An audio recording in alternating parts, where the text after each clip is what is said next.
Dabar mums reikia nepamiršti atlenkti lankelio ir pririšti valą prie būgnelio. Čia iš tikrųjų nėra labai didelių sąlygų. Galima rišti paprasčiausią mazgą. Aš rašau kartais 2 ar 3 paprastą mazgą. Galbūt patogiau yra daryti savaime užsiveržiantį mazgą. Aš parodysiu jums, kaip jį padaryti.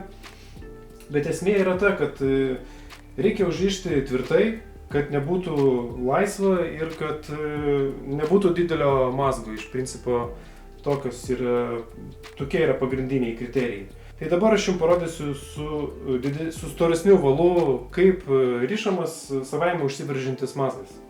Demonstraciją išnaudosiu štai tokią virvę, čia bus mūsų įsivaizduojamas valas. Tai valo gale reikia surišti paprastą mazgelį. Štai taip. Tuomet apjuosime būgnelį ir darome štai tokią kilpą. Ir tada darom antrą kilpą, va čia.